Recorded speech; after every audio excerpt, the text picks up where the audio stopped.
Hello everyone and welcome. Today we're taking a look at illnesses. We're talking about illness prevention and what you can do to reduce the chance. We'll talk about how to handle the situation when your people and ships are sick. And finally, we'll end the video with various miscellaneous tips to reduce your headache when dealing with illnesses. So let's get started. First up is prevention. Start by finding a pattern where the illness occurs in your city. This depends on your city layout and whether the residents have their basic needs met. As an example, about 85% of the outbreak that occurs happens to the people near my harbor, around this particular area. And so once you have identified the outbreak area, you'll focus on special town hall items and hospitals. In my town hall, I have a few special items equipped. This first book, Mr. Slippery Sewage Proposal, reduces the chance of illness by 60%. There's also a physician which affects the hospital. It gives a healing speed of plus 50% and the unit movement speed of 10%. That's the movement of the little hospital cart. There's somewhat of an easy way to get this item. If you go into Eli's Harbor, he sells these books. The books do come and go as random, but you can always re-roll them. But remember that re-rolling items will cost you more and more coins every time you do it. So naturally, just let him refresh the items itself if you're running out of money. When your people first start getting sick, you'll see this little illness in vicinity here. And if you click all these buildings around, they will also have an illness in vicinity. So it's important that the infected building gets treated by these carts as quickly as possible because that prevents all the illnesses from spreading within the general area. You'll see it here in action right here. The little hospital cart will come here. The intensity of the illness will slowly go down. When you hover to the hospital, it tells you on the little description prompt that an illness probability is reduced when all needs are satisfied. So it's very important that you have the needs of these people up to the green as much as possible. Let's take a quick look at doctors and nurses in here.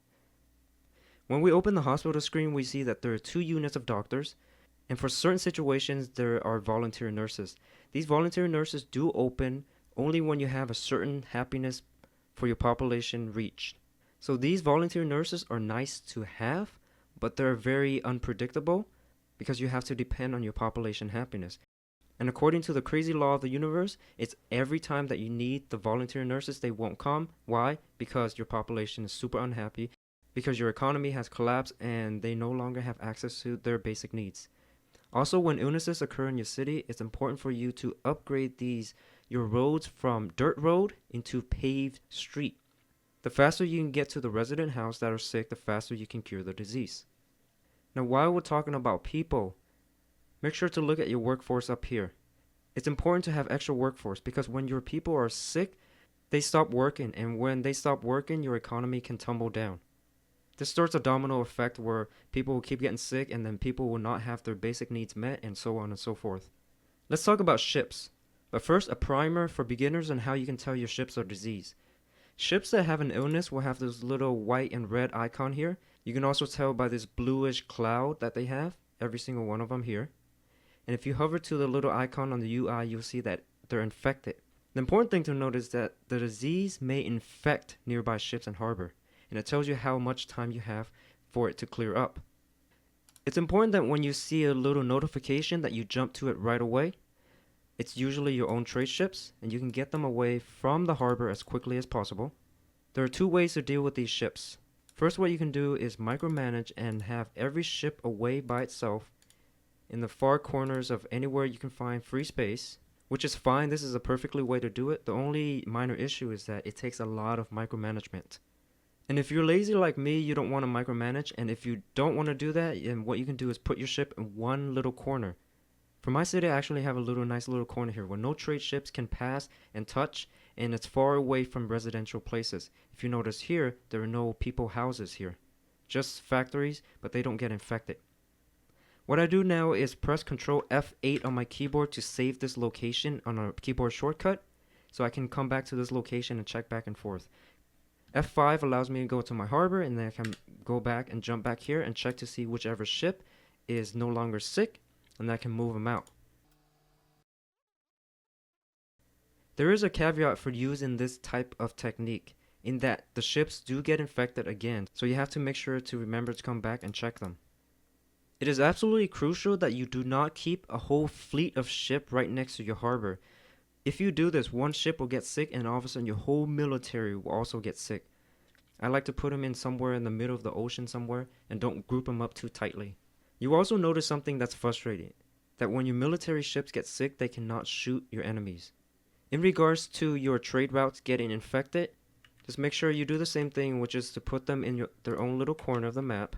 And when they're no longer sick, what you can do is just press the little resume to resume the trade routes. And there's one interesting mechanic in this game in that if you have charter routes, they don't get disease.